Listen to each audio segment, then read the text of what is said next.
दोस्तों, स्वागत है आप सभी का। आज के इस लेक्चर में हम बायोडाइवर्सिटी टॉपिक को फर्दर कंटिन्यू करने वाले हैं। इस लेक्चर में हम कवर करने वाले हैं मेगा बायोडाइवर्स कंट्रीज के बारे में। साथ के साथ हम एक दो इंपॉर्टेंट रिपोर्ट देखेंगे, जैसे लिविंग प्लैनेट रिपोर्ट आती है एक आपके WWF के द्वारा। ये लिविंग प्लैनेट रिपोर्ट के बारे में देखेंगे, इसमें क्या मेजर आउटकम रही है उसको समझेंगे।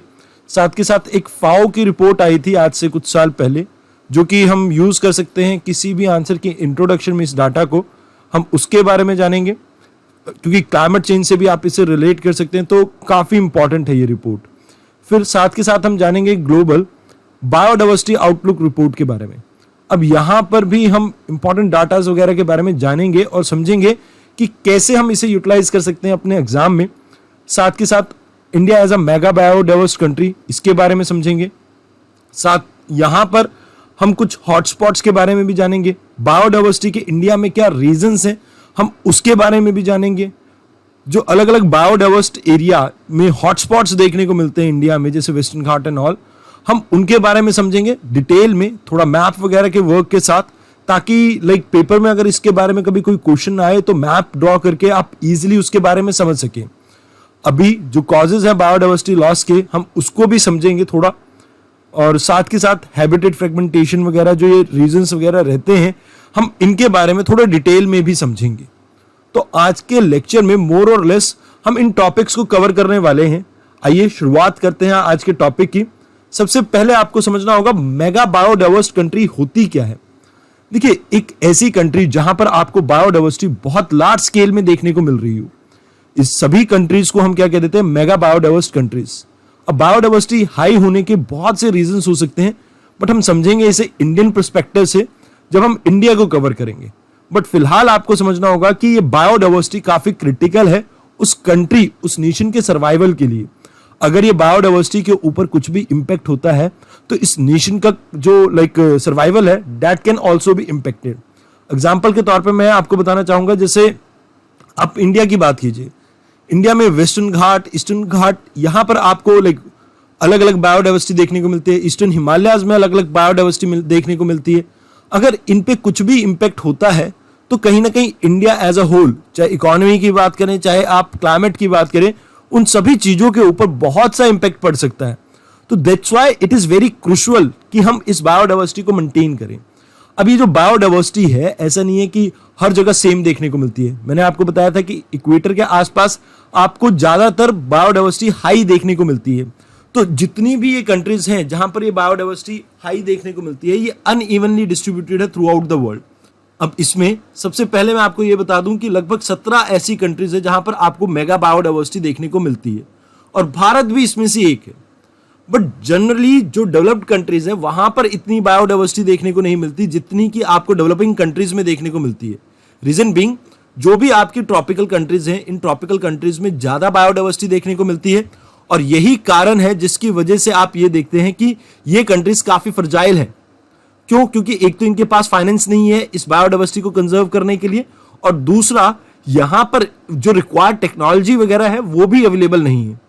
और इनकी जो डेवलपमेंट नीड्स है उसको फुलफिल करने के लिए इनको फोकस करना पड़ता है, जैसे माइनिंग वगैरह और ऐसी चीजों पर, जिसकी वजह से यहां का इकोसिस्टम काफी फ्रजाइल हो जाता है। अब मान लीजिए आप किसी फ्रजाइल एरिया को कंजर्व करने की बात करते हैं, तो यहां पर आपको कोशिश ये करनी होती है कि जो आपके पास लिमिटेड रिसोर्सेज हैं, आप उसका मैक्सिमम यूटिलाइजेशन कैसे कर सकें। तो यहां पर जो एफर्ट्स रहते हैं जनरली कंजर्वेशन के ऊपर रहते हैं रादर देन एनी अदर। मतलब जैसे आपने देखा होगा इंडिया में कंजर्वेशन के लिए जैसे प्रोजेक्ट टाइगर चला रखा है, प्रोजेक्ट एलिफेंट चला रखा है। तो ये प्रोजेक्ट्स इसीलिए तो रन कर रहे हैं ताकि हम इन रिसोर्सेज को क्या कर सकें, कंजर्व कर सकें। अब किसी भी कंट्री को ऐसा तो नहीं है कि हम मुंह उठाया और कह दिया कि भैया ये मेगा बायोडाइवर्स कंट्री है। कुछ क्राइटेरिया होने चाहिए इसके लिए। तो यहां पर यह कहा जाता है कि लगभग 5000 से ज्यादा अगर आपके पास प्लांट स्पीशीज एंडेमिक है तो वो कंट्री मेगा बायोडाइवर्स कंट्री हो सकती है। और यहां पर आप एक चीज याद रखना कि मरीन इकोसिस्टम भी होना चाहिए, तभी आप किसी कंट्री को मेगा बायोडाइवर्स कंट्री कह सकते हैं। अर्थात यह है इसका कि कोई भी लैंडलॉक कंट्री आपकी कभी भी क्या नहीं हो सकती, मेगा बायोडाइवर्स कंट्री नहीं हो सकती। अब एज पर यूएनईपी जैसे इसका एक प्रोग्राम है जैसे वर्ल्ड कंजर्वेशन मॉनिटरिंग सेंटर। अब इसके अकॉर्डिंगली मैंने आपको बताया कि 17 मेगा बायोडाइवर्स कंट्रीज हैं और इंडिया इसमें टॉप 7 में आती है। मतलब पहली जो 7 कंट्री है बायोडाइवर्सिटी के मामले में, उनमें भारत भी आती है। और ये जो कंट्रीज हैं, 17 कंट्रीज जिनकी बात मैं कर रहा हूं, ऑलमोस्ट 2/3 यानी कि 66% आपके नॉन फिशिंग वर्टिब्रेट्स को इंक्लूड करते हैं। तो जिसकी वजह से इनका कंजर्वेशन काफी इंपॉर्टेंट हो जाता है। अगर कहीं भी इन कंट्रीज में कुछ भी 19-20 या आप ये कह सकते हैं कि बायोडाइवर्सिटी के ऊपर ज्यादा इंपैक्ट देखने को मिलता है, तो इससे हम बहुत लार्ज स्केल इंपैक्ट देख सकते हैं बहुत से वर्टिब्रेट्स पे, क्योंकि मेजॉरिटी यहीं पर ही कंसंट्रेटेड है। इसी बात को पुष्टि करता है आपका लिविंग प्लैनेट रिपोर्ट, ये पब्लिश करता है आपका WWF। अब इसके बारे में जानेंगे कुछ ही लेक्चर्स के बाद। ये रिपोर्ट हर 2 साल में पब्लिश होती है। अभी मैं आपको इस रिपोर्ट के बारे में इसलिए नहीं बता रहा हूं क्योंकि फ्रीक्वेंटली जब भी ये न्यूज में रहेगी तो हम करंट डाटा को अपडेट कर लेंगे। अभी इनके जो प्रीवियस रिपोर्ट है उसको हम पढ़ें, वो फ्रूटफुल एक्सरसाइज नहीं है। तो दैट्स व्हाई मैं आपको ये बता देता हूं कि इसका मेजर एम क्या है। ये एनालाइज करती है कि प्लैनेट की हेल्थ कैसी चल रही है, मतलब बायोडाइवर्सिटी के ऊपर ह्यूमन एक्टिविटीज वगैरह का कितना इंपैक्ट देखने को मिल रहा है। इन सभी चीजों को एनालाइज करती है ये आपकी लिविंग प्लैनेट रिपोर्ट। ये हमें ये दर्शाती है कि किस तरह से हम अपने रिसोर्सेज को यूटिलाइज कर रहे हैं। अब कुछ एक इनका की इंडेक्स की जो कुछ बातें हैं उनके बारे में मैं आपको बता देता हूं।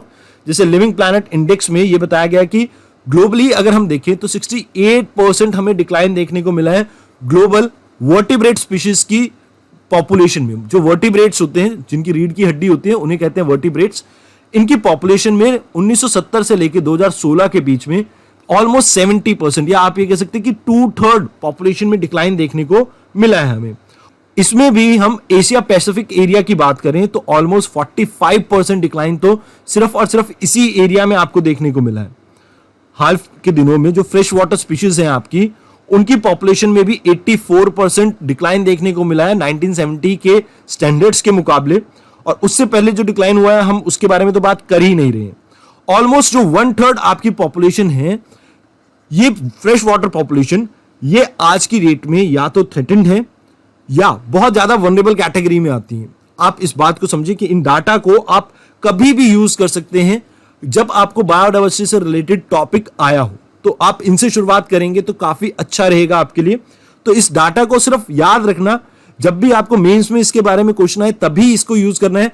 प्रीलिम्स में इसका उपयोग बहुत कम है। साथ के साथ यहां पर जो मेगा फोना है आपका, वो भी बहुत ज्यादा वनरेबल है, बिकॉज आपको देखने को मिलता है जैसे शिफ्टिंग कल्टीवेशन, आपको माइनिंग वगैरह देखने को मिलती है। इसकी वजह से बहुत सा इंपैक्ट हमें देखने को मिल रहा है इनके ऊपर भी। इकोलॉजिकल फुटप्रिंट हमारा बायो कैपेसिटी से एक्सीड कर चुका है, ऐसा मानना है इस रिपोर्ट का। Now let us talk about FAO की रिपोर्ट के बारे में। फाओ की रिपोर्ट ये सेकंड रिपोर्ट थी जिसके अंदर हमने बात की थी state of world's plant genetic resource for food and agriculture. अब यहां पर इन्होंने ये कहा कि क्लाइमेट चेंज को अगर हमने रोकना है, उसके प्रति रिस्पॉन्ड क्रिएट करना है प्लांट्स का, एग्रीकल्चर का, तो उसके लिए प्लांट जेनेटिक मटेरियल बहुत इंपॉर्टेंट है।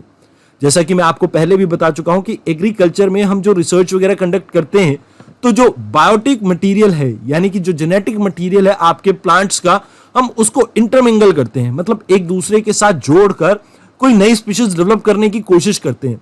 मतलब जो आपकी वाइल्ड वैरायटी है किसी भी प्लांट की, उसके साथ क्रॉस पॉलिनेशन एंड ऑल, इसकी वजह से आपकी जो प्लांट स्पीशीज है वो इवॉल्व करती है। अब अगर इनके ऊपर कोई भी इंपैक्ट आता है तो इसे कहते हैं genetic erosion. Genetic erosion means कि आपको प्लांट रिसोर्सेज में कमी देखने को मिल रही है और इसके बाद एग्रीकल्चर सेक्टर के पास ज्यादा ऑप्शन अवेलेबल नहीं है। अगर एग्रीकल्चर सेक्टर को हमें बचाना है तो हमें इन जेनेटिक रिसोर्सेज को बचाना होगा। और यहां पर मेजर कॉज है इस जेनेटिक इरोजन का, आपको बता दूं, जैसे शिफ्टिंग कल्टीवेशन, जिसे स्लैश एंड बर्न भी कहा जाता है। शिफ्टिंग कल्टीवेशन के अलावा population pressure, because population pressure की वजह से हम लैंड यूज पैटर्न चेंज कर रहे हैं। पहले जैसे जहां पर फॉरेस्ट हुआ करते थे, अब उन फॉरेस्ट को हो सकता है कि हम हाउसिंग के लिए इस्तेमाल कर रहे हैं, हो सकता है रोड कंस्ट्रक्शन के लिए, और भी बहुत सी चीजों के लिए पॉपुलेशन प्रेशर की वजह से लैंड यूज पैटर्न हमारा बदल रहा है।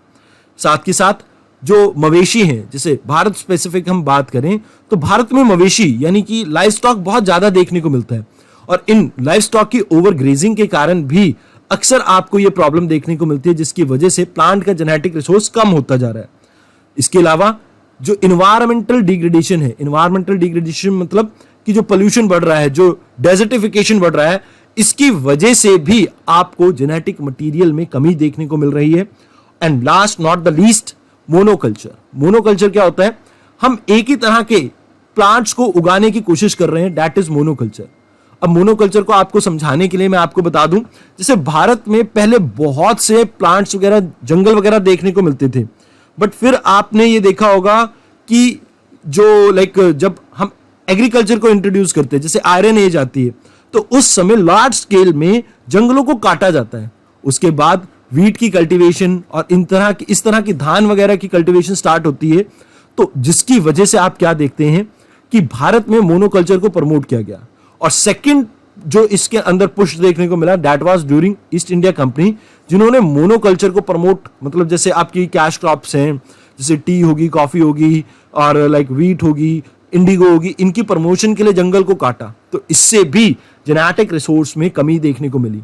अब इसमें थर्ड पुश आता है आपका ग्रीन रेवोल्यूशन के टाइम पे, जहां पर आप specifically high yield variety seeds को यूज करते हैं। और इन हाई यील्ड वैरायटी सीड्स के कारण आप ये देखते हैं कि लिमिटेड अमाउंट ऑफ वैरायटी ही रह जाती है वीट, राइस की भारत के अंदर।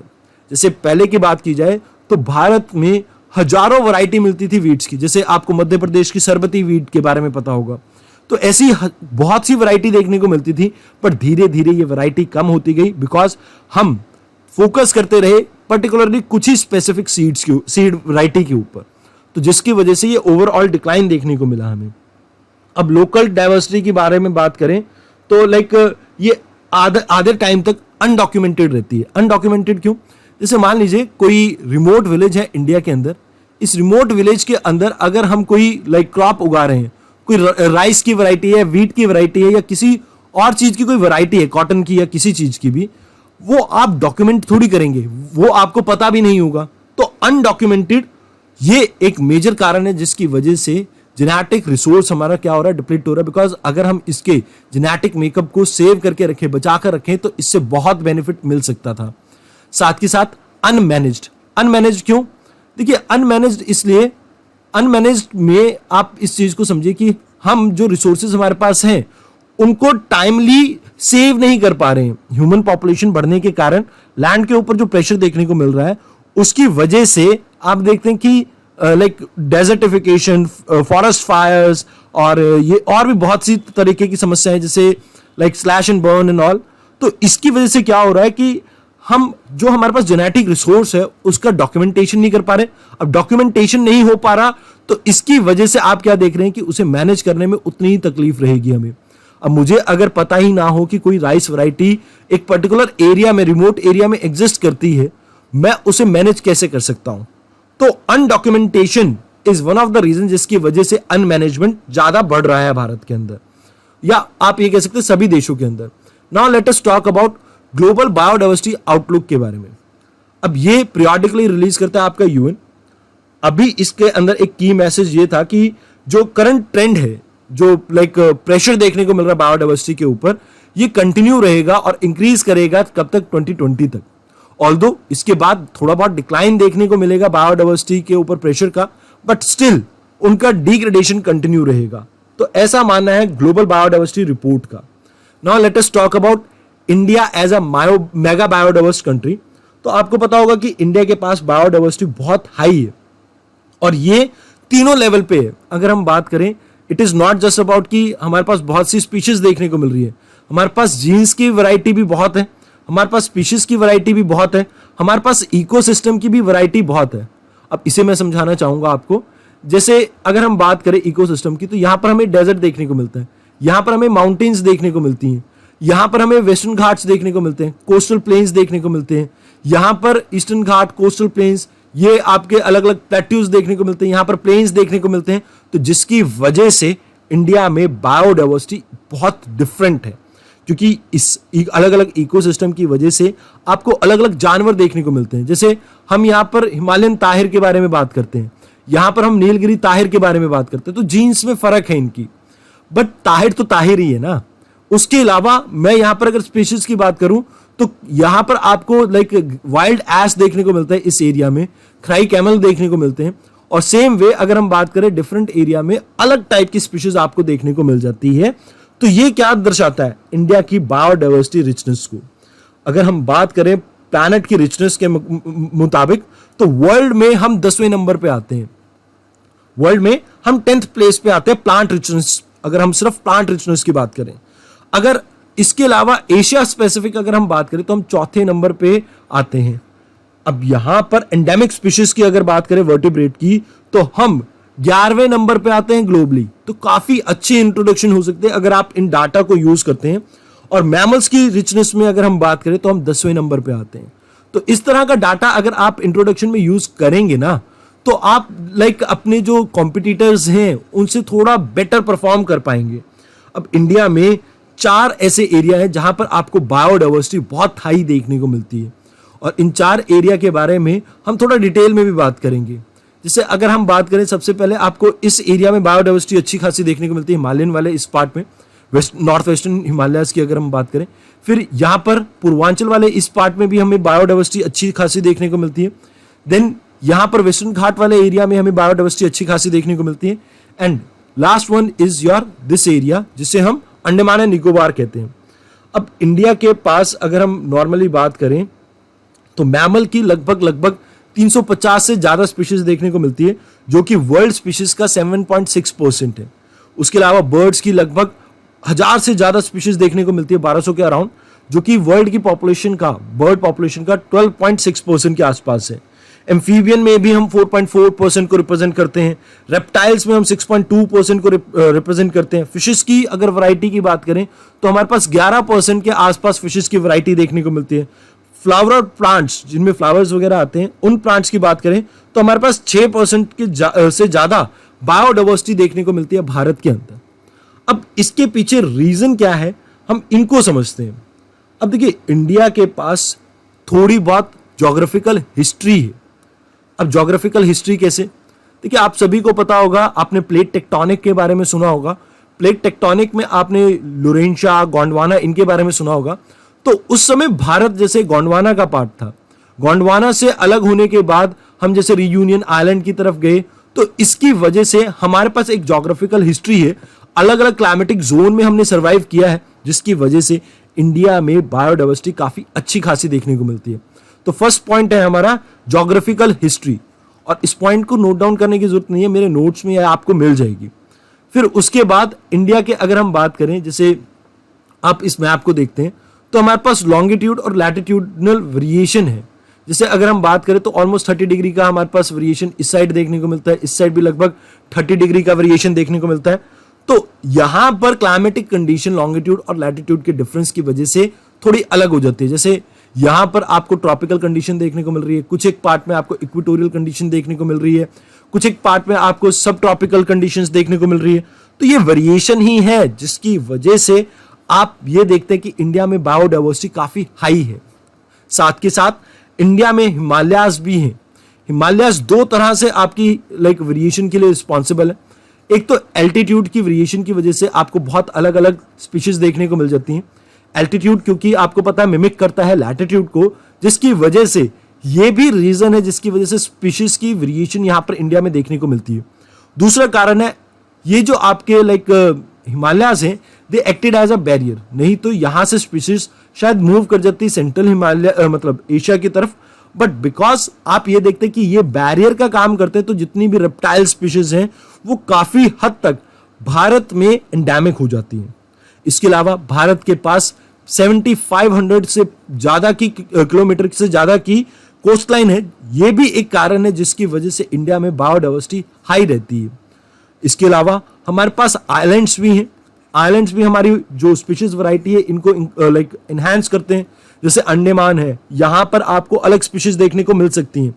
और इंडिया में बायोजियोग्राफिकल फीचर्स भी आपको बहुत डिफरेंट देखने को मिलते हैं। यही कारण है जिसकी वजह से इंडिया में ओवरऑल हम बात करें तो बायोडाइवर्सिटी काफी हाई रहती है। अब बायोडाइवर्सिटी हॉटस्पॉट्स के बारे में थोड़ा बहुत जान लेते हैं कि ये होते क्या है और किसने ये टर्म कोट की थी। देखिए हॉटस्पॉट से आपको क्या समझ में आता है, कोई ऐसा एरिया जहां पर कहीं ना कहीं डिस्टर्बेंस चल रही हो, कहीं ना कहीं वो काफी गर्म एरिया है। गर्म इन द सेंस ये ऐसे रीजन्स हैं जहां पर स्पीशीज की रिचनेस तो काफी हाई है, एंडेमिज्म भी है, बहुत सी स्पीशीज आपकी क्या है एंडेमिक है इस एरिया की। बट यहां पर प्रॉब्लम ये चल रही है ह्यूमन एक्टिविटीज या नेचुरल डिजास्टर्स के कारण इन स्पीशीज के ऊपर बहुत सा प्रेशर है। मतलब चाहे वो जितनी मर्जी रिचनेस आपको देखने को मिल रही है, जितनी मर्जी वैरायटी देखने को मिल रही है, बट एंथ्रोपोजेनिक और नेचुरल रीजंस की वजह से इन एरिया के ऊपर प्रेशर जो है बहुत ज्यादा है। तो यही कारण है जिसकी वजह से इन्हें हॉटस्पॉट का दर्जा दिया गया है। तो यहां पर हम सबसे पहले बात कर लेते हैं वेस्टर्न घाट की। जैसे वेस्टर्न घाट के बारे में आपको पता है कि इंडिया का one of the biodiversity area भी है, और साथ के साथ यहां पर आपको ये बायोडाइवर्सिटी हॉटस्पॉट का पार्ट भी है। अब यहां पर आप समझिए कि ये सिर्फ वेस्टर्न घाट नहीं, ये एक्सटेंड करता है श्रीलंका तक भी। तो श्रीलंका भी इसमें इंक्लूडेड है।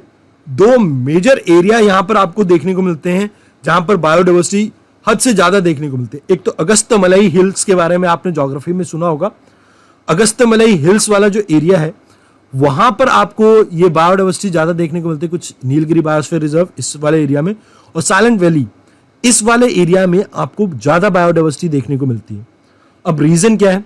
एक तो ट्रेन आपको यहां पर जैसे माउंटेन्स देखने को मिलती हैं, माउंटेन्स की वजह से यहां पर बायोडाइवर्सिटी हाई है। अब इस साइड माउंटेन की तरफ अगर हम बात करें, जैसे थोड़ा मैं इस मैप को रब कर देता हूं, अगर हम जैसे ये जो वेस्टर्न घाट है इस साइड की बात करें तो इस साइड रेनफॉल काफी अच्छी है, इस साइड ये आपका लीववर्ड साइड है, रेन शेडो एरिया है। तो यहां पर इसकी वजह से आपको थोड़ी बहुत वैरायटी ज्यादा देखने को मिलती है। जो ट्रेन है यहां पर इसकी वजह से, टोपोग्राफी और ट्रेन, ये दो रीजन है जिसकी वजह से यहां पर बायोडाइवर्सिटी हाई है। साथ के साथ क्लाइमेटिक कंडीशन वेरिएशन है, यहां पर क्लाइमेट अच्छा मिलता है। देखिए रेनफॉल अच्छी है, आपको टेम्परेचर भी ठीक ठाक मिलता है, और मोर और लेस टेम्परेचर जो है कोस्टलाइन के आसपास होने की वजह से, ट्रेन क्योंकि कोस्टलाइन के आसपास है तो इसकी वजह से क्लाइमेट जो है आपका यहाँ का मोर और लेस इवनली डिस्ट्रीब्यूटेड है थ्रू आउट द ईयर। ज्यादा टेम्परेचर का वेरिएशन देखने को नहीं मिलता, तो स्पीशीज को इवॉल्व करने का मौका मिलता है। इसके अलावा यहाँ पर आपको बहुत सी रिवर्स वगैरह मिल जाती हैं, वाटर सोर्स अच्छे खासे हैं, यानी कि ड्रेनेज पैटर्न काफी अच्छा है। तो वाटर सोर्स मिलने के कारण यहाँ पर स्पीशीज के पास लाइक फूड एंड वाटर की अवेलेबिलिटी होने के कारण लाइक मौका होता है यहाँ पर डेवलप करने का। साथ के साथ इस एरिया में सॉइल भी काफी ठीक ठाक है, काफी फर्टाइल है, नेचुरल वेजिटेशन काफी हाई मिलती है बिकॉज ऑफ रेनफॉल। तो यहां आपको इन कारणों की वजह से काफी अच्छी खासी क्या देखने को मिलती है, बायोडाइवर्सिटी देखने को मिलती है। बट कुछ एक कारण है जिसकी वजह से यहां पर हाल के दिनों में ये जो बायोडाइवर्सिटी इसके ऊपर प्रेशर है। पहला पॉपुलेशन, जैसा कि आप सभी को पता है कि भारत की पॉपुलेशन बहुत तेजी से बढ़ती जा रही है। हम शायद 1.66 करोड़ तक पहुंच जाए अगले आने वाले कुछ सालों में। वैसे तो अनुमान लगाया जा रहा है कि 2023 तक हम चाइना को कहीं ना कहीं सरपास कर देंगे, और इसकी वजह से आप देखते हैं कि इन एरियाज के ऊपर मोर और लेस बहुत ज्यादा प्रेशर क्रिएट होगा। इसके अलावा आप जानते हैं कि जैसे महाराष्ट्र की अगर हम बात करें तो इंडस्ट्रियलाइज एरिया है, यहां पर इंडस्ट्रीज बहुत ज्यादा देखने को मिलती है। तो इंडस्ट्रीज के लिए आपको फॉरेस्ट को साफ करना पड़ता है, और इसी की वजह से आप देखते हैं कि फॉरेस्ट के ऊपर इंपैक्ट बहुत ज्यादा हो जाता है। नाउ इसके अलावा क्योंकि पॉपुलेशन इंक्रीज हो रही है, पॉपुलेशन इंक्रीज होने की वजह से एग्रीकल्चर की डिमांड बढ़ती जा रही है, एग्रीकल्चर की जो नीड है, रिक्वायरमेंट है, वो बढ़ती जा रही है, और ये आगे चलकर कारण बनेगा जिसकी वजह से, मतलब अभी भी है और आगे चलकर और ज्यादा बड़ा कारण बन जाएगा, जिसकी वजह से आप बायोडाइवर्सिटी के ऊपर ज्यादा प्रेशर देखेंगे भारत के अंदर। साथ के साथ अब एग्रीकल्चर और इंडस्ट्रीज को सेटअप करने के लिए आपको जंगल साफ करना पड़ता है। तो डिफॉरेस्टेशन अपने आप में एक ऐसा कारण है जो रिस्पॉन्सिबल है बायोडाइवर्सिटी के लॉस के लिए। मोर और लेस ये कारण सारी जगह पर आपको सेम ही देखने को मिलेंगे, चाहे आप हिमालयन हॉटस्पॉट के बारे में बात करें, ईस्टर्न हिमालयस के बारे में बात करें, या अंडमान एंड निकोबार के बारे में बात करें। अब यहां कुछ एक चीजें मैं आपको बता दूं जो आप एग्जाम में यूज कर सकते हैं। आपको दो कमेटीज के बारे में याद रखना है, एक गदगल कमेटी, कस्तूरी रंजन कमेटी। ये दोनों ही कमेटीज किससे डील करती थी? वेस्टर्न घाट से। इन्होंने रिकमेंडेशन दिया था इसकी कंजर्वेशन के लिए कि कैसे हम डेवलपमेंट प्रोजेक्ट्स के ऊपर वर्क करें, किस एरिया को हमें इको सेंसिटिव जोन के अंडर लेके आना है। इन सभी चीजों के बारे में इन दो कमेटीज ने बात की है। तो नोट्स में ये चीज मेंशन नहीं है, आपने क्या करना है, गदगल कमेटी और कस्तूरी रंजन कमेटी, इन दोनों के बारे में नोट्स में मेंशन कर लेना है जहां पर भी आपको ये टॉपिक देखने को मिले। ये मैंने जानबूझ के मिस किया था बिकॉज मैं चाहता था कि आप लोग थोड़ा बहुत नोट्स में एडिशन वगैरह करते रहें, ताकि लाइक जब भी आप लाइक इन वीडियोस को देख रहे हो आप नोट्स को साथ में लेके बैठें। अब साथ के साथ आपको पता होना चाहिए कि यहां पर आपको 1100 से ज्यादा एनिमल स्पीशीज देखने को मिलती हैं, और जिसमें से लाइक 20 अराउंड आपकी लाइक एंडेमिक है। यहां पर आपको 450 से ज्यादा बर्ड स्पीशीज देखने को मिलते हैं, जिसमें से 35 आपके एंडेमिक है। तो काफी बड़ा रेशो है ये, जैसे एनिमल्स में 20 है, यहां पर 35 है। ये एंडेमिक बता रहे हैं कि कितनी स्पीशीज आपको यहां पर देखने को मिलती है। साथ के साथ 6000 से ज्यादा यहां पर आपको वस्कुलर प्लांट्स देखने को मिलते हैं। वस्कुलर प्लांट्स वो होते हैं जिसमें जाइलम एंड फाइलम दोनों होते हैं, मतलब जो ट्रांसपोर्टेशन के लिए जाइलम एंड फाइलम का यूज करते हैं फूड एंड वाटर की ट्रांसपोर्टेशन के लिए। और इसमें 3000 से ज्यादा आपके जो प्लांट्स हैं वो क्या है, एंडेमिक हैं, और सिर्फ आपको वेस्टर्न घाट में ही देखने को मिलते हैं। Now let us talk about Himalaya वाले जो आपका हॉटस्पॉट है उसके बारे में। देखिए, एल्टीट्यूड जोनेशन के कारण ये इकोसिस्टम काफी इंपॉर्टेंट है। यहां पर आपको ऑलमोस्ट 163 स्पीशीज ऐसी मिलती हैं जो एंडेमिक है, जैसे वाइल्ड एशियन वाटर बफेलो हो गया, वन हॉर्न राइनो हो गया, और 10,000 से ज्यादा प्लांट्स यहां पर देखने को मिलते हैं, जिसमें से 3,000 के अराउंड आपके एंडेमिक प्लांट हैं। तो ये काफी इंपॉर्टेंट एरिया हो जाते हैं।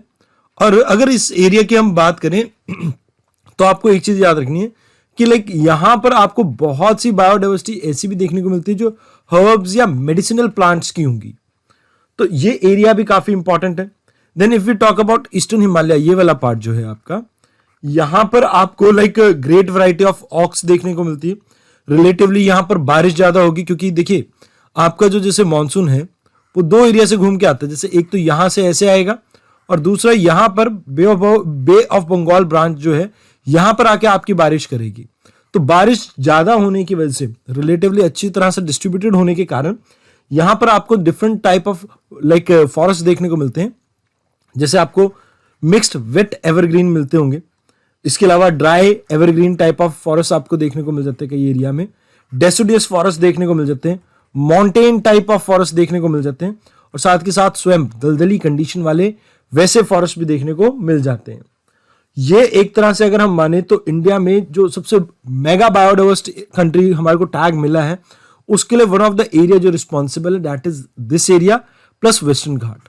तो यहां पर आपको याद रखना है कि ये जो एरिया है ऑलमोस्ट आपके 163 थ्रेटन्ड स्पीशीज की कैटेगरी को यहां पर होल्ड करता है। Asian elephant, one horn rhinos, ये सभी आपको इस एरिया में भी देखने को मिलते हैं। टाइगर्स, गोल्डन लंगूर्स, बहुत से स्पीशीज और हैं, जैसे हॉर्नबिल्स वगैरह भी आपको यहां पर देखने को मिल जाते हैं। और जैसे अगर हम बात करें, अभी रिसेंट टाइम में भी हमने यहां पर 6 बड़ी स्पीशीज मैमल्स की ढूंढ के निकाली है। तो मतलब अभी भी हमें ये नहीं पता कि यहां पर किस तरह की लाइक बायोडाइवर्सिटी एग्जिस्ट करती है, because we are still in the search of new species. और यहां आपको लगभग 1300 से ज्यादा आपको बर्ड्स देखने को मिल जाते हैं। Now if we talk about Sundaland, जहां पर ये अंडमान एंड निकोबार भी आ जाता है आपका, इस एरिया का लाइक टेरिटोरियल और मरीन इकोसिस्टम दोनों है। यहाँ पे आप एक चीज मान के चलिए कि ज्योग्राफिकली ये काफी आइसोलेटेड एरिया है। आइसोलेटेड एरिया होने की वजह से यहाँ पर जो आपको स्पीशीज देखने को मिलती है प्लांट्स और एनिमल की, वो टोटली डिफरेंट हो सकती है मेनलैंड इंडिया के मुकाबले में। अभी यहाँ पर आपको 1500 से ज्यादा 15,000 से ज्यादा प्लांट की वैरायटी देखने को मिलती है। मरीन बायोडाइवर्सिटी काफी हाई रहती है। आपको लाइक इस एरिया में like equatorial type of climate देखने को मिलता है। रेनफॉल काफी अच्छी रहती है, एंड जिसकी वजह से यहां पर बायोडाइवर्सिटी काफी अच्छे खासी मात्रा में मिल जाती है। Now let us talk about cause for loss of biodiversity. अगर हम लॉसेस के बारे में बात करें, बायोडाइवर्सिटी के क्या कारण है कि लाइक इंडिया में इसका डिक्लाइन देखने को मिल रहा है, तो ओवरऑल मैंने आपको कुछ चीजें तो बताई दी थी, जैसे पॉपुलेशन राइज, एग्रीकल्चर वगैरह। बट इसके अलावा हम ऑल ओवर वर्ल्ड की बात करें तो लगभग 784 स्पीशीज आपकी ऐसी हैं रिसेंट टाइम में, 784 स्पीशीज एनिमल्स की, जो कि लास्ट 500 सालों में आपकी एक्सटिंक्ट हो चुकी है। 784 स्पीशीज बहुत बड़ा नंबर है ये। रिसेंटली 3 टाइगर स्पीशीज आपकी एक्सटिंक्ट हो चुकी हैं। टाइगर स्पीशीज में अगर हम बात करें, बाली, जावन टाइगर एंड कैस्पियन टाइगर, ये 3 स्पीशीज आपकी विलुप्त हो चुकी हैं। साथ के साथ अगर मैं आपको रिसेंट टाइम की बात बताऊं तो डुगोंग आपको पता होगा, डुगोंग आपकी सी काउ है, ये सी काओ अभी रिसेंटली चाइना से एक्सटिंक्ट हो चुकी है। तो अगर हम बात करें, आज तक 5 बार ऐसा हुआ है मास एक्सटिंक्शन हमें देखने को मिली है। अब मास एक्सटिंक्शन कोई नई बात नहीं है ह्यूमन काइंड के लिए, बट जब भी ये मास एक्सटिंक्शन हुई है आज तक, जो रेट है वो काफी स्लो रहा था। इसके अलावा अगर हम बात करें, जो मास एक्सटिंक्शन है सभी जो आपके मैमल्स, रेप्टाइल या वर्टिब्रेट है, उनके ऊपर इंपैक्ट नहीं किया। मतलब कुछ एक स्पीशीज आपके बच जाते हैं जो वापस रिवाइव होती हैं, बट यहां पर जो 6th मास एक्सटिंक्शन चल रही है, जो ये 6th एक्सटिंक्शन है, ये काफी रैपिड है। रैपिड इन द सेंस कि ये 1000 गुना ज्यादा तेजी से हो रहा है as compare to the previous one. अगर मैं आपको बताऊं कि अगर ये रेट इसी तरह से कंटिन्यू रहा तो जितनी भी हमारे को अभी तक स्पीशीज देखने को मिल रही है, इसमें से 50% विल बी वैनिश्ड, कहीं ना कहीं वो गायब हो जाएगी, खत्म हो जाएगी। अब इसके पीछे वैरायटी ऑफ रीजंस है। हम इन रीजंस को 2 हिस्सों में डिवाइड करेंगे। One will be your natural. अब नेचुरल में आपको जैसे वाइल्ड फायर या फॉरेस्ट फायर देखने को मिलते हैं। अब फॉरेस्ट फायर से क्या होता है, अमूमन इससे बहुत सी प्रॉब्लम आती है, बट 2-3 मेजर प्रॉब्लम है। देखो, एक तो हैबिटेट डिस्ट्रक्शन हो गया किसी भी स्पीशीज का, मतलब अब रहने के लिए उसके लिए जगह नहीं है। अब रहने को जगह नहीं है तो वो फर्दर ह्यूमन जो जहां पर ह्यूमन रेजिडेंस है या ह्यूमंस जहां पर रहते हैं उसके आसपास ज्यादा आ जाएंगे। अब अगर ये ह्यूमंस के रहीशी इलाकों में पहुंच जाएंगे तो ह्यूमन एनिमल कॉन्फ्लिक्ट जो है वो बढ़ेगा। अगर ह्यूमन एनिमल कॉन्फ्लिक्ट बढ़ेगा तो ना केवल इनकी जो नंबर्स हैं वो डिक्लाइन करेंगे, बल्कि इन्हें फूड की भी शॉर्टेज रहेगी। अगर फूड नहीं मिल पाएगा तो ये वैसे मर जाएंगे। और ह्यूमन एनिमल कॉन्फ्लिक्ट में अगर ये ह्यूमन के ऊपर डैमेज क्रिएट करते हैं, जैसे क्रॉप्स का लॉस करते हैं या मान लीजिए किसी इंसान के ऊपर अटैक कर देते हैं कुछ जानवर, तो इससे कहीं ना कहीं इनको खुद को खतरा रहेगा, बिकॉज ह्यूमन फिर इन्हें वर्मिन डिक्लेयर कर देंगे। वर्मिन डिक्लेयर कर देंगे तो मार सकते हैं। तो वो एक मेजर प्रॉब्लम है। फॉरेस्ट फायर से ना केवल हैबिटेट खराब हो रहा है, बल्कि इससे प्रॉब्लम ह्यूमन एनिमल कॉन्फ्लिक्ट की इंक्रीज होने की भी है। अब इसी के साथ अगर हम बात करें, देखिए आपने सक्सेशन के बारे में पढ़ा होगा। अब मान लीजिए किसी एरिया में फॉरेस्ट फायर हुआ था, लगभग 5 से 10 साल इस एरिया को रिवाइव करने में लग जाएंगे, और ये बहुत लंबा समय है। तो जो उसकी जो भी स्पीशीज वहां पर मिलती थी उनकी फूडिंग हैबिट में चेंज आ जाएगा, प्रॉब्लम आएगी, और ये कहीं ना कहीं आपकी जो स्पीशीज है उसके ऊपर नेगेटिव इंपैक्ट कर सकते हैं। बिकॉज देखिए, जब भी प्रेशर की बात करें या साइकोलॉजिकल डिस्ट्रेस की बात करें तो ये किसी भी स्पीशीज के लिए अच्छा नहीं है। Not just even animals, humans के लिए भी अच्छा नहीं है। तो यहां पर इसी तरह का डिस्ट्रेस अगर इनके ऊपर आएगा, क्योंकि इन्हें फूड नहीं मिल पाएगा, हैबिटेट नहीं मिल पाएगा, तो इसकी वजह से इनकी रिप्रोडक्टिव हैबिट्स भी कहीं ना कहीं चेंज होंगी, और इससे भी प्रॉब्लम होती है। अब नेक्स्ट है नेचुरल कॉजेज में, दैट इज फ्लड। वैसे तो इसे मैन मेड में भी डाल सकते हो, बट नेचुरल भी चलो मान लेते हैं। अब इसके लिए मैं आपको एग्जांपल देता हूं। रिसेंट टाइम में आपने ब्रह्मपुत्र रिवर के बारे में सुना होगा। यहां पर आपको असम एरिया में ब्रह्मपुत्र रिवर की वजह से हर साल फ्लडिंग देखने को मिलती है, और हर साल हम कहते हैं कि वन हॉर्न राइनोज की पॉपुलेशन के ऊपर इसका बहुत नेगेटिव इंपैक्ट पड़ेगा। तो एक चीज समझिए आप, जब हम बात करते हैं कि फूडिंग हैबिट और इन सब चीजों की, तो ये आपको याद रखना होगा कि फ्लड के कारण फूडिंग हैबिट के ऊपर भी चेंज आएगा, हैबिटेट भी डिस्ट्रक्ट होगा, साथ के साथ स्ट्रेस जनरेट होगा, और स्ट्रेस से रिप्रोडक्टिव एक्टिविटी के ऊपर एक बार फिर से इंपैक्ट पड़ सकता है। Now if we talk about volcanic eruption, volcanic eruption से हैबिटेट लॉस तो देखने को मिलता ही है, स्ट्रेस जनरेट होगा। तो ये सभी कारण हैं जो नेचुरली ऑकर होते हैं।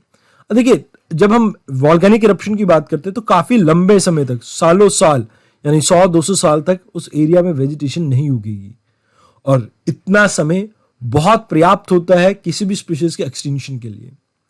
Now if we talk about anthropogenic reasons, तो इनको हम ग्रेट डिटेल में डिस्कस करेंगे।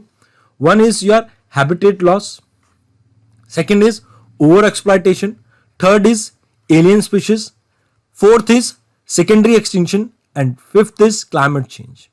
अगर हम बात करें स्टार्टिंग के 4 की, तो इविल क्वाड्रेट इन्हीं कहा जाता है। इविल क्वाड्रेट मीन्स कि ये one of the biggest, means सबसे बड़ा रीजन है आपकी बायोलॉजिकल डाइवर्सिटी के लॉस के लिए। बात कर लेते हैं सबसे पहले हैबिटेट लॉस की। देखिए, हैबिटेट लॉस और फ्रेगमेंटेशन दोनों ही टर्म कई बार ही आप यूज करते हैं जब भी आप कोई आंसर लिखते हैं बायोडाइवर्सिटी से रिलेटेड। तो आपको ये समझना होगा कि ह्यूमन पॉपुलेशन इंक्रीज होने की वजह से क्या हो रहा है कि लैंड यूज पैटर्न जो है हमारा, वो कहीं ना कहीं हम चेंज कर रहे हैं।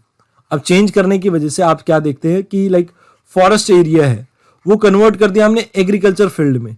तो इससे क्या होगा, कहीं ना कहीं इनके हैबिटेट लॉस देखने को मिलेगा स्पीशीज का, साथ के साथ हैबिटेट का फ्रेगमेंटेशन भी हो सकता है कई बार। अब जैसे आपने सुना होगा कई बार, मान लीजिए कि नेशनल पार्क है, इसके बीच में से कोई हाईवे निकाल देते हैं, तो कुछ एक आपका नेशनल पार्क इधर रह गया, कुछ इधर रह गया। तो ये जो बीच वाला एरिया है ये क्या क्रिएट कर रहा है, ये कहीं ना कहीं हैबिटेट फ्रेगमेंटेशन क्रिएट कर रहा है। अब छोटे मोटे स्पीशीज के लिए तो इतनी बड़ी दिक्कत नहीं है, पर जब हम बात करते हैं मेजर मैमल्स की, जैसे टाइगर की, या आप बात करते हैं एलिफेंट की, तो इनको एक लार्ज एरिया चाहिए होता है अपने सर्वाइवल के लिए। और अगर वो लार्ज एरिया हमें नहीं मिल पाया तो कहीं ना कहीं ये पॉपुलेशन आपकी डिक्लाइन करेगी, इनके ऊपर स्ट्रेस जनरेट होगा और रिप्रोडक्टिव हैबिट्स के ऊपर भी इनके फर्क पड़ेगा इससे। तो हैबिटेट फ्रेगमेंटेशन, लाइक आपको ट्रॉपिकल रेन फॉरेस्ट जो लगभग पहले 14% एरिया को कवर करता था दुनिया के, आज की डेट में अगर हम बात करें रिप्रेजेंट करता है सिर्फ और सिर्फ 6% एरिया। तो ये जो आपका एरिया है ये लार्जली रेंचेस वगैरह जहां पर आप बड़े स्केल पे पशुपालन करते हैं उसके लिए यूज किया जा रहा है, या सोयाबीन कल्टीवेशन के लिए यूज किया जा रहा है। तो कहीं ना कहीं ये जो चीजें हैं ये हैबिटेट के डिस्ट्रक्शन की तरफ कहीं ना कहीं इशारा करती हैं, और ये दर्शाती हैं कि जो आपकी लाइक जो स्पीशीज वहां पर अनअकाउंटेड पहले मिलती थी, क्योंकि हमने अभी तक पूरी स्पीशीज को तो रजिस्टर भी नहीं किया है, तो वो कहीं ना कहीं डिस्ट्रॉय हो चुकी है। क्योंकि ट्रॉपिकल रेन फॉरेस्ट में आपको सबसे ज्यादा क्या देखने को मिलता है, बायोडाइवर्सिटी देखने को मिलता है। अब यहां पर ये वन ऑफ द रीजन है हैबिटेट डिस्ट्रक्शन का एग्रीकल्चर, जहां पर हम देखते हैं कि थोड़ा बहुत असर देखने को मिल रहा है किसके ऊपर, लाइक योर स्पीशीज के ऊपर। दूसरा रीजन आ जाता है इंडस्ट्रीज। अब अक्सर आपने सुना होगा कैंपा फंड और इन सभी के बारे में, बट इंडस्ट्रीज क्या होता है कि जैसे मान लीजिए लाइक इस एरिया में आपको माइनिंग के बाद आयरन मिल रहा है। अब जहां पर आयरन मिल रहा है आप कोशिश करते हैं कि यहां पर ही कोई इंडस्ट्री भी लग जाए। तो ये माइनिंग इंडस्ट्रीज इन सभी की वजह से होता है डिफॉरेस्टेशन, और deforestation is one of the reason जिसकी वजह से बायोडाइवर्सिटी कहीं ना कहीं हमारी डिक्लाइन कर रही है। तो ये जो चीजें हैं ये आपको ध्यान में रखना है कि industries is also responsible for habitat destruction. अब north eastern part of India में एक चीज बहुत कॉमन है, जूमिंग कल्टीवेशन, आपने शायद नाम सुना हो, slash and burn, zooming cultivation, ये सब क्या है, ये एक तरह की शिफ्टिंग कल्टीवेशन है जहां पर जंगल को आग लगाई जाती है। अगर इसे मैं समझाना चाहूं तो कुछ इस तरह से है। मान लीजिए आपके पास 3 ट्रैक्ट हैं ए बी सी, आपने सबसे पहले इस एरिया में, इस जंगल मिला करता था, इस एरिया में आपने आग लगा दी, मतलब फायर इंड्यूस किया। अब इस जमीन में आपने राख को मिक्स किया और आपने लगभग कुछ सालों तक, 5-10 सालों तक यहाँ पर खेती बाड़ी की। धीरे धीरे इस लैंड की प्रोडक्टिविटी डाउन जाएगी। आप क्या करते हैं, इससे इस बी ट्रैक पे कहीं ना कहीं शिफ्ट हो जाते हैं। जब आप इस बी ट्रैक पे शिफ्ट होते हैं तो अगेन यहाँ पर क्या होगा, आप आग लगाएंगे और फिर यहाँ पर जो आपके जंगल होंगे वो खत्म होते जाएंगे, ऐसे ही आप आगे मूव करते रहेंगे। लेकिन जब वापस यहाँ पर आफ्टर 4-5 ईयर 10 ईयर्स जो जंगल जनरेट होगा वो कहीं ना कहीं जंगल उस क्वालिटी का नहीं होगा, उस बायोडाइवर्सिटी का नहीं होगा जो वहां पर पहले एग्जिस्ट करता था। तो slash and burn is also one of the reason जिसकी वजह से आपको ये प्रॉब्लम देखने को मिलती है। Next one is development project. Development project कैसे, आपने सुना होगा डैम्स के बारे में, आप एग्जाम्पल दे सकते हैं इसमें, जैसे केन बेतवा लिंकिंग प्रोजेक्ट। यहाँ पर हम जब केन बेतवा लिंकिंग प्रोजेक्ट के बारे में बात करते हैं तो एक टाइगर रिजर्व के ऊपर इम्पैक्ट देखने को मिलता है इस प्रोजेक्ट का, जिसकी वजह से हैबिटेट डिस्ट्रक्शन और हैबिटेट फ्रेगमेंटेशन देखने को मिल रही है। तो आप इस तरह के एग्जाम्पल एग्जाम में कोट कर सकते हैं जिससे आपको अच्छे मार्क्स मिल सकते हैं। सेम गोज विद दी, किसी एक हाईवे का नाम याद रख लीजिए, जैसे NH44 के बारे में बता देता हूं मैं आपको। हाल फिलहाल में इसका नाम चेंज हो चुका है। ये सतपुरा कान्हा जो टाइगर रिजर्व है, पेंच, बांधवगढ़, पन्ना टाइगर रिजर्व, इन सबसे होके निकलता है। तो एक बार चेक कर लेना, मतलब पहले तो इसका नाम NH44 हुआ करता था, अब चेंज होके कुछ और रखा है गवर्नमेंट ने, तो इसका हाईवे का नाम याद रख लेना। आप इनको भी अगर लाइक मेंशन कर दें तो काफ़ी अच्छा रहेगा। लाइक जैसे ये डेवलपमेंट प्रोजेक्ट में हमने बात करनी है कि पन्ना टाइगर रिजर्व के ऊपर इम्पैक्ट पड़ता है डैम से। Same goes with the NH37 जो काजीरंगा नेशनल पार्क से होकर निकलता है। फिर NH6 जो मेलघाट, भोर, सिमलीपाल टाइगर रिजर्व से होकर निकलता है, उड़ीसा में है सिमलीपाल। और लाइक ये जो एरिया है कहीं ना कहीं ये सभी एरिया पे इम्पेक्ट देखने को मिलता है जब भी आप कोई डेवलपमेंट प्रोजेक्ट स्टार्ट करते हैं। अब इससे प्रॉब्लम क्या होती है, इससे प्रॉब्लम मैं आपको एक नॉर्मल सा एग्जांपल लेके देता हूँ। देखिए मान लीजिए एक बड़ा सा जंगल है, इसमें हाथियों का झुंड रहता था। अब इसके बीच में से एक हाईवे निकला। अब क्या होगा कि इस हाथी के झुंड को इधर से उधर ट्रैवल करने में थोड़ी परेशानी रहेगी। अब क्योंकि वो एक जगह पे ही बंधे रह गए और ये एरिया उनके लिए फिजिबली या आप ये कह सकते हैं फिजिकली वायबल नहीं है, तो क्या होगा कि हाथी की पॉपुलेशन में स्ट्रेस जनरेट होगा हैबिटेट और फूड को लेके। अब क्योंकि पॉपुलेशन काफ़ी आइसोलेटेड हो चुकी है, जिसकी वजह से इनके अंदर इंटरब्रीडिंग जो होती है हाथियों के अंदर, उसमें कमी आने लगेगी। अब अगर इंटरब्रीडिंग कम होगी तो पॉपुलेशन डिक्लाइन करेगी, और पॉपुलेशन डिक्लाइन करेगी तो ओवरऑल इम्पैक्ट पड़ेगा आपकी बायोडाइवर्सिटी के ऊपर। Now goes with the second pointer जो हमने यहाँ पर पढ़ा था। सेकेंड पॉइंटर जो था that was over exploitation. Over exploitation को आप इस तरह से समझ सकते हैं कि जैसे जंगल है हमारे, अब मैं एग्जांपल देता हूँ इसमें लाल चंदन का। आप सभी को याद होगा पुष्पा भाव, ठीक है जी। पुष्पा में एक मूवी में क्या दिखाया कि भैया लाल चंदन का लाइक बहुत लाइक वैल्यू है मार्केट में, तो इसकी वजह से लाल चंदन की तस्करी हो रही है। गवर्नमेंट जो चाहती है कि लाइक इस चीज़ को लाइक कंजर्व करके रखें, वो कंजर्व करने की जगह हम क्या कर रहे हैं, इसको एक्सप्लॉइट कर रहे हैं। तो इस तरह का ओवर एक्सप्लॉइटेशन आपको देखने को मिल सकता है। जैसे हाथी की बात करें तो हाथी के दांत के लिए लोग इन्हें मार देते हैं, तो ये चीज़ें क्या हैं, ये ओवर एक्सप्लॉइटेशन ही तो हैं। साथ के साथ जैसे शेर है, शेर की खाल के लिए, शेर के नाखूनों के लिए शेर को मारा जाता है, तो कई बार ट्रॉफी के लिए भी मारा जाता है। जैसे कई लाइक कंट्रीज में इनको लाइक दीवार पे टांग दिया जाता है इनकी खाल उतार के। तो वो सब चीज़ें क्या है, बेसिकली ये ओवर एक्सप्लॉइटेशन ही तो है नेचुरल रिसोर्सेज का। इफ़ वी टॉक अबाउट जिसकी भी कमर्शियल वैल्यू होगी कुछ नेचुरल रिसोर्स की, हम उसको कहीं ना कहीं ओवर एक्सप्लॉइट करते हैं, और ये रीज़न बनता है बायोडाइवर्सिटी लॉस का। क्लियर है? मैं यहां पर सिर्फ ओवर एक्सप्लॉइटेशन जंगल इन एरिया की बात नहीं कर रहा हूं, मैं ओवरऑल आपसे बात कर रहा हूं। जैसे वाटर बॉडीज है, वाटर बॉडीज का मान लीजिए किसी लाइक यहाँ पर कोई इंडस्ट्री लगती है, इंडस्ट्री के लिए इसका कमर्शियल वैल्यू है, तो कहीं ना कहीं इंडस्ट्री इस वाटर का ओवर एक्सप्लॉइटेशन करेगी, और जिसकी वजह से क्या होगा कि जो यहाँ पर स्पीशीज़ वगैरह रह रही थी उन स्पीशीज़ के ऊपर स्ट्रेस जनरेट होगा, क्योंकि उन्हें पीने के लिए पानी नहीं मिलेगा, और पानी के लिए वो कहीं ना कहीं ह्यूमन पॉपुलेशन में जाएंगे, और जब वो ह्यूमन पॉपुलेशन में जाएंगे तो इससे ह्यूमन एनिमल कॉन्फ्लिक्ट बढ़ेगा, और ह्यूमन एनिमल कॉन्फ्लिक्ट बढ़ने की वजह से प्रॉब्लम ये होगी कि लाइक जो आपकी बायोडाइवर्सिटी है वो कम होती जाएगी। तो you have to understand one thing, Gandhi ji ने एक बहुत बढ़िया कोट कहा था, there is enough for everyone's need. ठीक है जी, हर एक की ज़रूरत के लिए दुनिया में बहुत पर्याप्त है, बट देर इज नॉट मतलब लेकिन उतना सफिशिएंट नहीं है जितनी हमारी ग्रीड है। तो कहीं ना कहीं there is enough for everyone's need not for grids, मतलब कि हमारी ज़रूरत के हिसाब से तो सब कुछ है, बट हमारे लालच के हिसाब से नहीं है। अब इसका एक और उदाहरण देता हूँ मैं।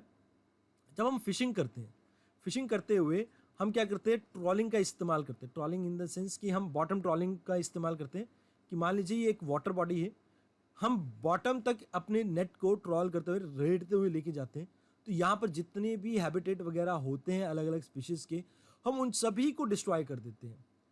तो ये कहीं ना कहीं ओवर एक्सप्लॉइटेशन है। जो स्पीशीज़ हमारे लिए शायद कमर्शियली भी अच्छी नहीं थी, लाइक वैल्यूबल नहीं थी, हम उनको भी यहाँ पर बर्बाद कर रहे हैं, डिस्ट्रॉय कर रहे हैं।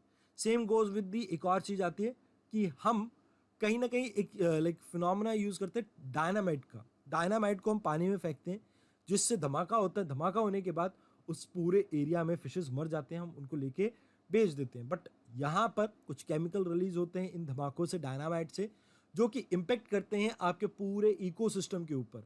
तो इससे पूरा इकोसिस्टम आपका डिस्ट्रॉय हो सकता है। तो एक्सप्लॉयटेशन की अगर हम बात करें तो आपको याद रखना है कि like it is very serious problem. कहीं ना कहीं आपकी पूरी लाइक एक एरिया को डिस्ट्रॉय कर सकता है जब आप किसी भी चीज़ को ओवर एक्सप्लॉइट करते हैं। देन नेक्स्ट पॉइंट जो हमें देखना है that is alien species. What is alien species, इसके बारे में हम शायद पहले भी बात कर चुके हैं, इनवेसिव एलियन स्पीशीज के बारे में। ये कुछ ऐसी स्पीशीज हैं जो नेटिव नहीं है किसी पर्टिकुलर एरिया की, और ये जब इंटरफेयर करते हैं आपके लाइक इकोसिस्टम के साथ, जब ये नए इकोसिस्टम में आते हैं, they poses a like serious threat to the like जो आपका इकोसिस्टम वहाँ पर एग्जिस्ट कर रहा है, जो नेटिव पॉपुलेशन है उसके लिए एक बिगर चैलेंज है, क्योंकि ये सबसे बड़ा दूसरा कारण है बायोडाइवर्सिटी लॉस का, क्योंकि इनका नेचुरल प्रेडेटर वहाँ पर नहीं है, तो जिसकी वजह से ये इन्वेसिव एलियन स्पीशीज अपनी पॉपुलेशन में इजाफा करते हैं, फूड के लिए कंपटीशन देते हैं लोकल स्पीशीज को, और यही कारण है इस कंपटीशन और पॉपुलेशन इंक्रीज के कारण आप ये देखते हैं कि लाइक जो बायोडाइवर्सिटी है उसके ऊपर नेगेटिव इम्पैक्ट पड़ रहा है। अब जैसे आपको शायद पता हो शोला फॉरेस्ट के बारे में, जो नीलगिरी एरिया में मिलते हैं।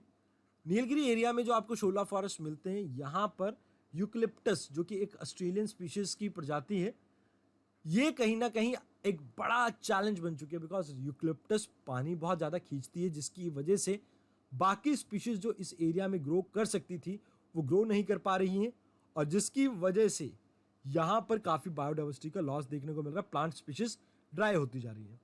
सेम एक आपको मैंने पहले भी एग्जांपल दिया अफ्रीकन कैटफिश का। अफ्रीकन कैटफिश जो है, इसको आप इस तरह से याद रख सकते हैं कि ये केरला एंड तमिलनाडु एरिया में मिलती है, और इसका कोई नेचुरल प्रेडेटर नहीं है, तो फूड का कंपटीशन देती हैं लोकल कम्युनिटी की फिशेस को, और जिसकी वजह से लोकल कम्युनिटी की फिश डिक्लाइन होती जा रही है, और इसकी वजह से फूड नहीं मिल पा रहा है बड़ी फिशेस को, और फूड ना मिलने के कारण जो बिगर फिशेस हैं आपकी, वो भी कहीं ना कहीं मरती जा रही हैं, और यहाँ पर पूरे बायोडाइवर्सिटी के ऊपर इसका इम्पैक्ट है। इंडियन बुल फ्रॉग जो कि लाइक इंडियन सब कॉन्टिनेंट का मेडागास्कर अंडमान वाले एरिया में मिल रहा है, ये भी प्रॉब्लम क्रिएट कर रहा है। तो ये चीज़ें आपको याद रखनी है। अब ये किस तरह का थ्रेट पोज करते हैं, तो इसको हम एक बार ही देख लेते हैं। इन्वेसिव एलियन स्पीशीज किस तरह से लाइक डेंजरस हैं।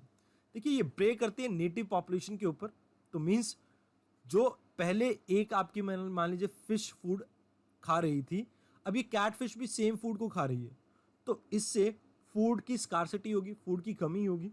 फूड की कमी होगी तो जो नेटिव स्पीशीज है वो कहीं ना कहीं आउट कम्पीट कर देंगी ये, क्योंकि इनका कोई भी प्रेडेटर नहीं है। प्रेडेटर ना होने की वजह से क्या होगा कि ये अपनी पॉपुलेशन को ग्रो कर पाएंगे।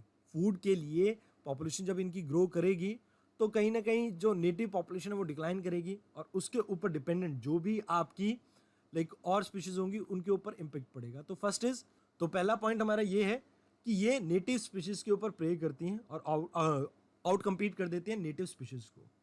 देन ये कई बार कई बीमारियां भी लेके आती हैं, ठीक है जी। अब कई बार हो सकता है कि जैसे मैं आपको कुछ एक एग्जांपल देता हूँ, शायद आपने सुना हो 2014 में एक कॉफ़ी बेरी बोर करके एक बीमारी आई थी, एक इंसेक्ट आया था जिसने नॉर्थ अमेरिका का था, ये बेसिकली नॉर्थ अमेरिका का, और इसने केरला, कर्नाटका, तमिलनाडु इन सभी एरिया पे इम्पेक्ट किया। मतलब प्रोडक्टिविटी ऑफ कॉफ़ी कहीं ना कहीं डिक्लाइन होगी। सेम फॉल आर्मी वॉर्म 2018 में आया था, जो नॉर्थ अमेरिका साउथ अमेरिका में मिलता है। इसने मेज क्रॉप जो आपको कर्नाटका में देखने को मिलती थी उसके ऊपर इम्पेक्ट किया। ऐसे ही आपका डबल गी साउथ अफ्रीका का एक इंसेक्ट है जो कि वीट क्रॉप जो हरियाणा में देखने को मिलती है उसके ऊपर इम्पेक्ट किया था इसने 2019 के आसपास। 2019 में ही अनियन वीड करके एक अफ्रीका साउथ यूरोप की एक प्रजाति थी अफ्रीका वीड, इसने अनियन की लाइक जो प्रोडक्शन है उसको इम्पेक्ट किया। महाराष्ट्र में नासिक वाला एरिया अनियन के लिए जाना जाता है, उस एरिया में। इसी तरह से आपको बनाना, मैंगो, कोकोनट में भी प्रॉब्लम देखने को मिलती है। रुगोज स्पायरलिंग या वाइट फ्लाई, ये सेंट्रल अमेरिका की थी जिसने इनके ऊपर इम्पेक्ट किया। तो ये चीज़ें क्या है, ये 2016 का जैसे इंस्टांस था, तो ये चीज़ें क्या है, ये डिजीज़ ही तो हैं, और जिसकी वजह से नेचुरल वैरायटी के ऊपर नेगेटिव इम्पेक्ट पड़ता है। तो ये चीज़ें आपको ध्यान में रखनी है। देन अगेन, अब जैसे यूक्लिप्टस का मैंने आपको एग्जांपल दिया था, तो यूक्लिप्टस बाकी ट्रीज की प्रजातियों को उगने नहीं दे रहा, तो इसकी वजह से क्या प्रमोट हो रहा है, मोनोकल्चर। तो ये भी कहीं ना कहीं एक थ्रेट है। और इसके अलावा मोनोकल्चर आप एक और भी थ्रेट के हिसाब से हम देख सकते हैं। एक तो यूक्लिप्टस मोनोकल्चर को प्रमोट कर रहा है, वो तो है ही है। उसके अलावा आप एक और चीज़ देखिए, चलो इसको मैं थोड़े पॉइंट को डिटेल में आपको समझा देता हूँ। देखिए, मान लीजिए यूक्लिप्टस है, जो आपका यूक्लिप्टस आपको पता है ना, सफ़ेदे का पेड़। यूक्लिप्टस जो है आपका शोला फॉरेस्ट में बहुत अच्छे से ग्रो कर रहा है, फैलता जा रहा है। अब धीरे धीरे वो बाकी ट्री स्पीशीज को रिप्लेस कर देगा। अब अगर ये बाकी ट्री स्पीसीज को रिप्लेस कर देगा तो वहां पर सिर्फ और सिर्फ यूकलिप्टस मिलेगा। तो ये मोनोकल्चर है, और ये मोनोकल्चर बायोडाइवर्सिटी के लिए कहीं ना कहीं नेगेटिव इम्पैक्ट का काम कर रहा है। उसके अलावा जैसे हम वीट वगैरह और लाइक रबर और कॉफ़ी टी प्लांटेशन के ऊपर फोकस कर रहे हैं, तो ये भी एक मोनोकल्चर है, और ये मोनोकल्चर आपके कई इंसेक्ट्स को इवॉल्व करने का ब्रीडिंग ग्राउंड देता है, और जिसकी वजह से आप ये देखते हैं ओवरऑल आपका जो बायोडाइवर्सिटी है कम होती जाएगी। नाउ अगेन यहाँ पर एक चीज़ आपको याद रखनी है कि प्रिवेंट करता है ये नेटिव स्पीशीज़ को रिप्रोडक्शन के लिए, जिसकी वजह से थोड़ी प्रॉब्लम रहती है, और फूड चेन को डिस्टर्ब कर देता है। जैसे मैंने आपको कहा कि कैट फिश को इंडिया में मिलने वाली फिशेज़ नहीं खाती, तो यहाँ पर जो मान लीजिए बिग फिशेज़ हैं, क्योंकि वो कैट फिश को नहीं खाएंगी तो वो भी भूखी मर के मर जाएंगी, तो पूरी आपके इकोसिस्टम को बर्बाद कर सकती है सिर्फ एक invasive alien species. Now goes with the climate change की अगर हम बात करें, क्लाइमेट चेंज को आपको ध्यान में रखना है। क्लाइमेट चेंज में क्या होता है, देखिए क्लाइमेट चेंज की अगर बात करें तो इससे स्ट्रेस जनरेट होगा। कैसे? मान लीजिए आप कोरल की बात कर लेते हैं। कोरल्स आपको पता है कि like they are the tropical rain forest of oceans. अब जो ये सॉफ्ट कोरल्स वगैरह आपको देखने को मिलते हैं ना, इस सॉफ्ट कोरल क्या करते हैं कि लाइक मान लीजिए ये आपकी कोई स्पीशीज़ है कोरल की, अब टेम्परेचर चेंज हुआ, मतलब क्लाइमेट चेंज हुआ, इससे टेम्परेचर चेंज होगा, ओशन की एसिडिफिकेशन में चेंज आएगा। अब अगर ऐसा होगा तो कोरल यहाँ से भाग जाएगा ना, कोरल ब्लीचिंग होती हुई दिखेगी हमें, मतलब जो जूज़ैंथरिन और पॉलिप का सिम्बायोटिक रिलेशन है वो रिलेशन टूट जाएगा, और इसके बाद बहुत सा नेगेटिव कॉन्सिक्वेंसेस देखने को मिल सकता है आपको यहाँ पर मिलने वाली स्पीशीज़ के ऊपर। तो ये सब क्या है, ये सब रीजंस हैं आपके बायोडाइवर्सिटी के लॉसेस के। अब एंथ्रोपोजेनिक रीजंस में एक और आ जाता है सेकेंडरी एक्सटिंक्शन। अब what do you mean by secondary extinction? तो इसको मैं आपको कुछ इस तरह से समझाना चाहूँगा। जैसे मान लीजिए आप हनी बी का एग्जांपल लीजिए। हनी बी अगर ये विलुप्त हो जाती है, मतलब हनी बी खत्म हो जाती है, इससे क्या होगा? देखिए इससे क्रॉस पॉलिनेशन जो होती है प्लांट्स के बीच में, वो कहीं ना कहीं पॉलिनेशन आपकी बंद हो जाएगी। पॉलिनेशन क्या होता है? देखिए प्लांट्स के अंदर फर्टिलाइजेशन जो होती है, उनका रिप्रोडक्शन जो होता है, उसमें क्रॉस पॉलिनेशन बहुत हेल्प करती है। जैसे ये हनी बी जब नेक्टर के लिए किसी फ्लावर के ऊपर बैठती है तो इसके पैरों में कुछ लाइक गम टाइप सा होता है जिसके अंदर पोलन ग्रेन्स आपके चिपक जाते हैं। अब जब ये पोलन ग्रेन्स चिपक जाते हैं इसके पैरों पे और ये दूसरे पौधे पे जाकर जब बैठती है तो इससे पॉलिनेशन में हेल्प मिलती है। अब मान लीजिए अगर आपकी हनी बी की पॉपुलेशन एक्सटेंट हो जाती है तो पॉलिनेशन में कमी देखने को मिलेगी, जिससे प्लांट्स की जो वैरायटी है उसमें कमी आएगी, प्लांट इवॉल्व नहीं कर पाएंगे उतना। अब अगर प्लांट इवॉल्व नहीं कर पाएंगे तो इससे कहीं ना कहीं प्लांट्स के अंदर जो डिजीज देखने को मिलती हैं वो डिजीज इंक्रीज होंगी, और यहाँ पर आपकी पूरी प्लांट स्पीशीज के ऊपर एक खतरा बन जाएगा कि वो एक्सटिंक्ट हो सकती हैं। तो दिस इज सेकेंडरी एक्सटिंक्शन, जहां पर एक के ऊपर अगर आप इंपैक्ट देखते हैं एक स्पीशीज के ऊपर तो इसका रिलेटिव इंपैक्ट दूसरी स्पीशीज के ऊपर भी देखने को मिल सकता है। जैसे अगर कोरल्स मर जाते हैं, कोरल्स खत्म हो जाते हैं, कोरल्स ब्लीचिंग हो जाती है, तो फूड अवेलेबिलिटी आपकी स्मॉल फिशेस की खत्म हो जाएगी। स्मॉल फिशेस की अगर फूड अवेलेबिलिटी खत्म हो जाएगी तो लार्ज फिशेस कहीं ना कहीं इसके ऊपर भी इंपैक्ट देखने को मिलेगा, बिकॉज स्मॉल फिशेस आपकी मर जाएंगी तो लार्ज फिशेस कैसे जिएंगी। तो यहाँ पर एक के जो लाइक एग्जिस्टेंस है उसकी वजह से दूसरी आपकी स्पीशीज एग्जिस्ट कर रही है, तो दैट इज कहीं ना कहीं इंटर रिलेटेड कॉन्सेप्ट, और यहाँ पर एक के ऊपर भी इम्पैक्ट पड़ता है तो दूसरा भी विलुप्त हो सकता है। तो that is your overall scenario जहाँ पर सेकेंडरी एक्सटिंक्शन आपकी एग्जिस्ट करती है। Now let us talk about reasons of biodiversity losses. ये तो हमने नॉर्मली देख लिया, बट क्या हम इसे मल्टी डायमेंशनल वे में देख सकते हैं? ये तो मैंने आपको लाइक नॉर्मली बता दिया। अगर जैसे बायोडाइवर्सिटी लॉस के अगर बारे में हम बात करते हैं तो क्या ये बायोडाइवर्सिटी लॉस आपको कुछ सोशल रीजंस की वजह से देखने को मिलता है? Yes, there are some. जैसे ह्यूमन एनिमल कॉन्फ्लिक्ट, क्योंकि ह्यूमन ने इंक्रोच कर दिया है किसके ऊपर, लाइक एनिमल्स के एरिया के ऊपर, तो इसकी वजह से ह्यूमन एनिमल कॉन्फ्लिक्ट इंक्रीज होते हैं। ह्यूमन एनिमल कॉन्फ्लिक्ट इंक्रीज होने की वजह से बायोडाइवर्सिटी के ऊपर नेगेटिव इंपैक्ट पड़ेगा, ये हम पढ़ चुके हैं। नाउ इसके अलावा सोशल रीजंस में एक और आता है सुपरस्टिशन। कई बार कई चीज़ों को लेके वहम होता है। जैसे आपने पेंगोलिन के बारे में सुना होगा, चाइना में एक मान्यता है कि पेंगोलिन को अगर आप इसकी खाल को अगर आप मेडिसिन में मिला के खाते हैं तो इससे लाइक जो सेक्सुअल पावर है एक पर्सन की दैट इनहेंसेस। सिमिलरली कई और आपके लाइक ऐसे सुपरस्टिशंस हैं जिनकी वजह से वेरियस जो आपके जानवर हैं वो अपनी जान से हाथ धो बैठते हैं, तो ये एक कारण है। Then if we talk about economic reasons, तो इकोनॉमिक रीजंस क्या हो सकते हैं, जैसे पोचिंग इटसेल्फ एक प्रॉब्लम है, बिकॉज कई बार आप जैसे देखते हैं कि लाइक कुछ लोग, जैसे सलमान खान का आप एग्जांपल ले सकते हैं। सलमान खान जैसे लोग अपने लाइक खेल कूद को पूरा करने के लिए या अपने इंटरटेनमेंट पर्पस के लिए जानवरों का शिकार करते हैं, तो दैट इज नॉट गुड। इसके अलावा यहाँ पर आप एक और चीज़ देख सकते हैं, लाइक एनिमल ट्रेड्स या आप ट्रेड, ये भी एक रीज़न है जिसकी वजह से आप लॉस देखते हैं बायोडाइवर्सिटी का। बिकॉज जैसे लाल चंदन है, रेड सैंडलर, इसकी कमर्शियल वैल्यू है, तो इसको एक्सप्लॉइट करने के लिए तो लोग इसको काटने की कोशिश करते हैं। एक और उदाहरण देता हूँ, जैसे हाथी के दांत हैं, एलिफेंट टीथ, इनकी मार्केट में बहुत वैल्यू है, तो जिसकी वजह से ही तो कहीं ना कहीं इन जानवरों को खतरा है। तो इकोनॉमिक रीजंस की वजह से भी आप देखते हैं कि लाइक बायोडाइवर्सिटी के ऊपर इम्पैक्ट पड़ता है। देन जोग्राफिकल रीजंस भी हैं। जोग्राफिकल रीजंस में जैसे लैंडस्लाइड आ गया तो यहाँ पर लाइक किसी भी एरिया में, जैसे लैंडस्लाइड आया उत्तराखंड वगैरह किसी भी एरिया में, तो बड़ी पॉपुलेशन आपके एनिमल की यहाँ से डिस्प्लेस होती है, जिसकी वजह से ह्यूमन एनिमल कॉन्फ्लिक्ट इंक्रीज होगा। Same goes with the flooding, forest fire, यहाँ पर आप बहुत से रीजंस और भी डाल सकते हैं, जैसे क्लाइमेट चेंज। चलो क्लाइमेट चेंज को आप इन्वायरमेंटल पॉइंट में डाल लो, बट ये सभी इंटर रिलेटेड रीजंस हैं जिनकी वजह से आपको माइग्रेशन ऑफ एनिमल्स देखने को मिलेगी। जैसे क्लाइमेट चेंज है, क्लाइमेट चेंज की वजह से लाइक वाटर बॉडीज जो हैं जंगल की वो सूख जाएंगी। अब वाटर की तलाश में हो सकता है कि रिहायशी इलाकों में पहुंच जाए जानवर, और जैसे ह्यूमन एनिमल कॉन्फ्लिक्ट बढ़ेगा तो ओवरऑल कहीं ना कहीं आपके एनिमल की पॉपुलेशन उससे डिक्लाइन ही होगी।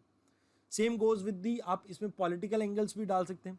पॉलिटिकल एंगल्स कैसे, जैसे इंडिया में इम्प्लीमेंटेशन जो है लेजिस्लेटिव पार्ट की, वो कहीं ना कहीं एक मेजर रीजन है जिसकी वजह से आपको लाइक लॉ तो हमने बहुत से बना रखे हैं बट उसकी इम्प्लीमेंटेशन ढंग से नहीं होती, तो जिसकी वजह से आप ये देखते हैं कि जो बायोडाइवर्सिटी है उसको नुकसान पहुंचता है। बिकॉज अगर वो ढंग से इम्प्लीमेंट होते लॉ तो बायोडाइवर्सिटी कंजर्वेशन में हेल्प मिलती है हमें।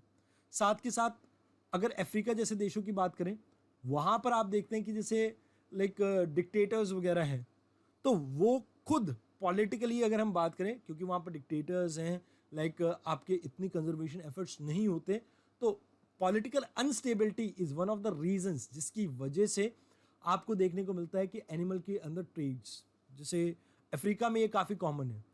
आपको पता होगा कि अफ्रीका में कई टेंशन ग्रुप्स वगैरह हैं वहाँ पे लोकली जो लाइक एक्टिव हैं। अब उन्हें मनी चाहिए होती है फॉर देयर लाइक वेपन्स। अब मनी के लिए वो क्या करेंगे, जानवरों को मारेंगे, एनिमल्स की खाल को बेचेंगे, और इसकी वजह से आप ये देखते हैं कि अफ्रीका में बायोडाइवर्सिटी के अंदर डिक्लाइन देखने को मिल रहा है। अब हिस्टोरिकल रीजंस भी हो सकते हैं पॉपुलेशन डिक्लाइन के।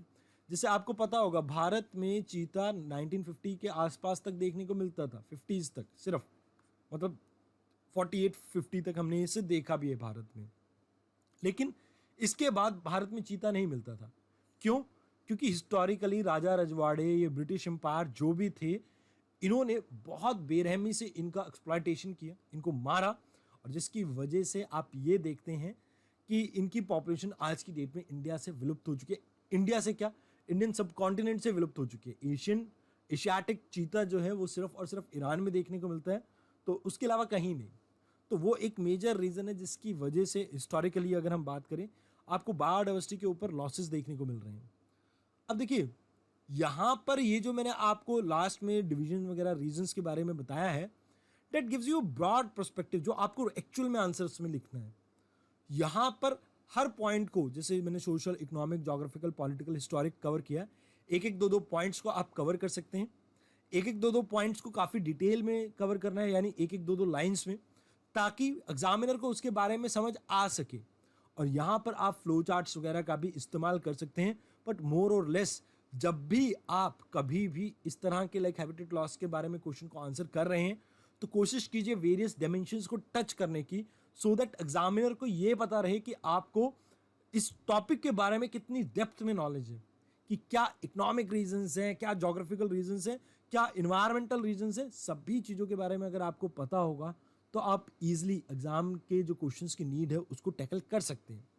नाउ आज के लेक्चर के लिए तो इतना ही, लेकिन कल हम पढ़ेंगे ग्लोबल असेसमेंट रिपोर्ट के बारे में।